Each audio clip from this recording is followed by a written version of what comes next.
Hello there, this is Rom Wills coming back at you with yet another podcast. Review of Crisis in Black Sexual Politics, Part 1. Yeah, I mentioned this book in a video a while back, right? And I want y'all to check it out. It's more of a scholarly type of book. And that was one of the unique things about it. And a link to it is in the description box.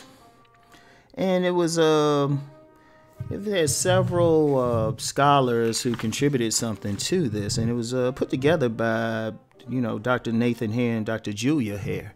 Now, for some of the younger folks, these two have been on it since the 80s, which is another thing about this book. The copyright date for this book is 1989, and that's very significant.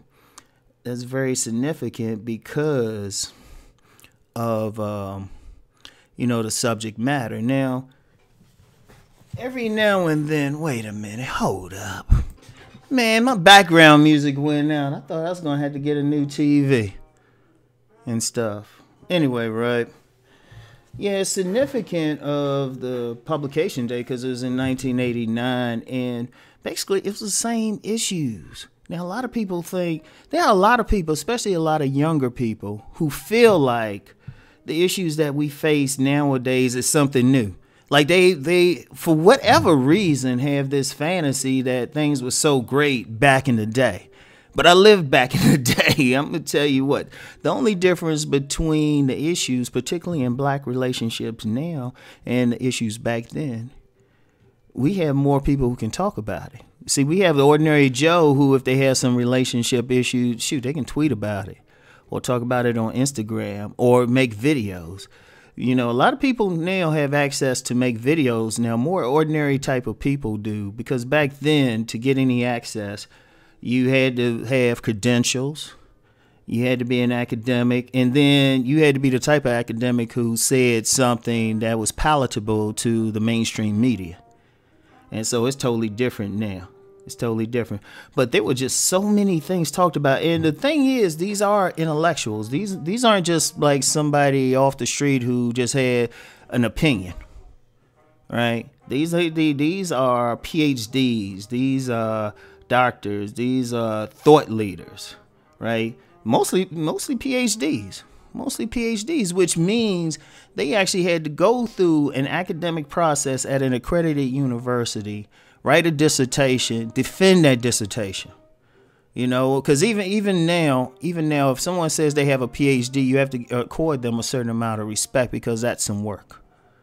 Really, any graduate degree is some work, but a PhD especially, because with PhDs, you have to add something. You had to find something unique to talk about, or add to something. You got to put your unique spin on something, and then you have to defend that dissertation. And it takes a lot of research and stuff, so it's no joke. So these weren't just some people just say, oh, we got our opinions and stuff. But it's so much. There's a few things I want to talk about in here, but I'm going to tell you what. And I'm going to do that with the next two videos. And really, it's so many things. I may end up doing future videos talking about the stuff. I mean, if you look at some of the essay titles, The Crisis in Black Sexual Politics, and that's the first one by Nathan Hare and Julia Hare, right? And they get into some history and a lot of stuff, right? And there's something else I'm gonna get into the next video, which is interesting, a term that they use, right? You had Dr. Naeem Akbar. He had an essay, Materialism and Chauvinism, the Black Internalization of White Values. And, his biggest argument was many of our value systems are really a white value system. And that's very important, especially when we're talking about African-American, the value system, because really we're a subculture within a mainstream culture. We can talk about how we impact the greater culture, but the greater culture definitely impacted us, right? One thing I'm going to talk about in probably the third video in this series is the pimp whore complex. That was by Dr. Joseph Scott and Dr. James Stewart. right? And I mean, there's a lot of stuff, and then it was interesting. You had two essays. One was called "The Erroneous Assumptions Black Women Make About Black Men," and "The Erroneous Assumptions Black Men Make About Black Women."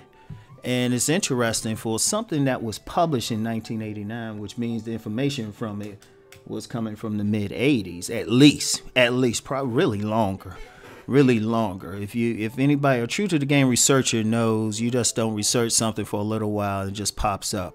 It's usually when we see a phenomena happening, it's usually always been there, but then it comes to the surface where it's just obvious. People can't sweep it under the rug.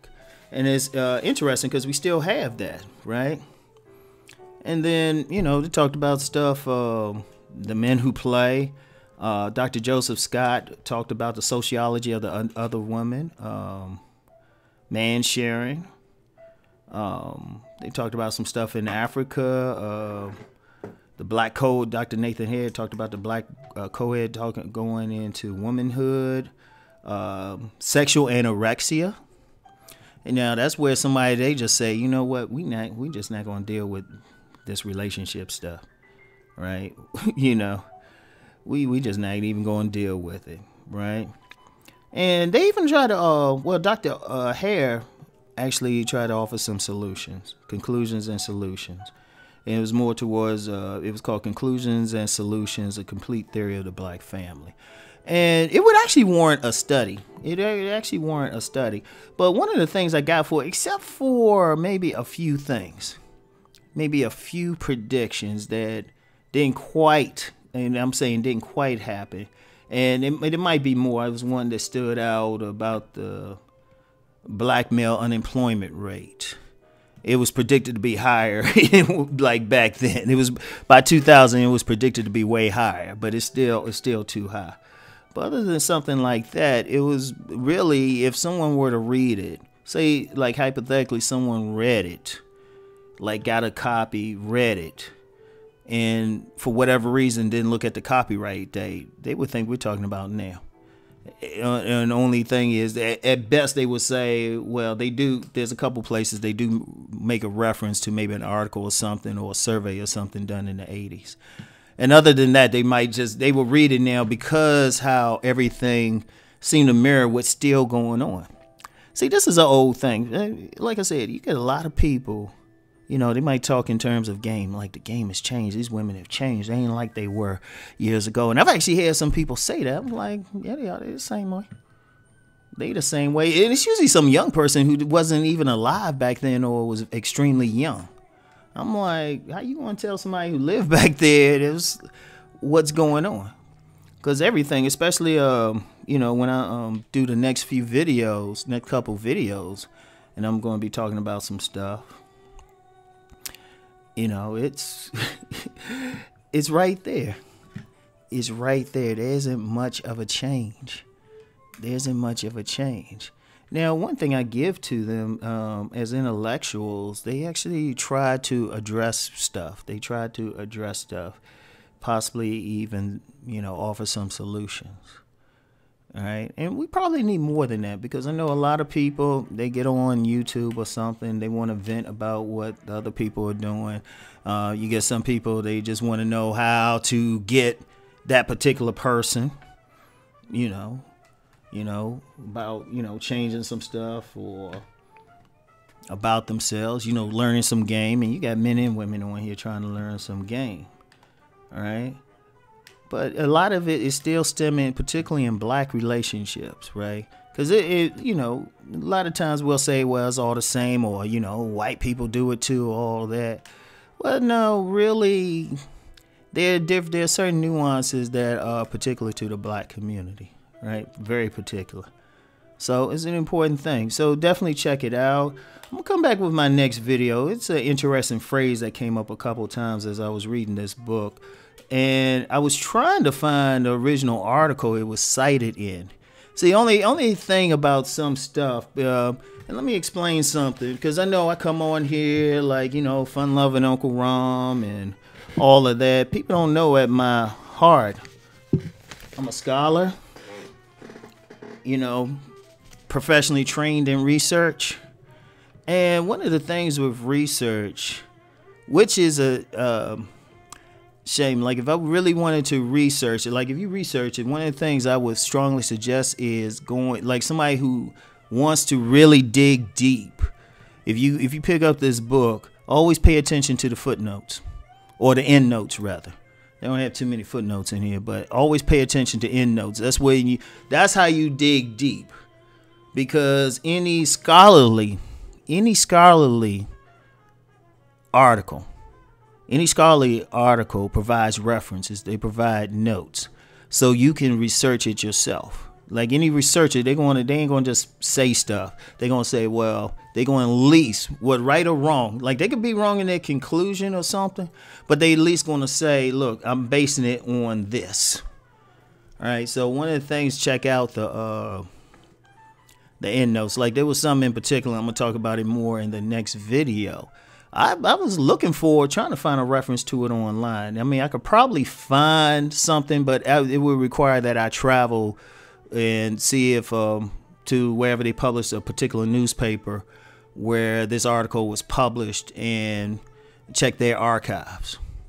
Just say, you know, I'm doing research, I just want to check the archives. It would be a little bit hard to do, you know. Now if I was doing like a really scholarly, more academic type of manuscript or book or even a documentary, then I would go for it. But that's one of the things, and I would suggest check it out, because it gives you a perspective, like, you know what, this ain't something. And you know what, someone who really gets into the research, they might be able to say, oh, hold up, nobody else saw this, and you might have like some possible solutions to it. Actually, there's solutions to all these black relationship issues, but to present it will require a major change in African American culture, like a major change. Like, hey, some of y'all wouldn't have been going to those midnight services. I'll put it like that, because any real change would entail the culture, like top down, even religion, really, especially religion. But people get sensitive about that, so I ain't gonna go into that. So anyway, right, that's it. Check out my next piece in this. All right, I'll talk to you later. Peace and blessings.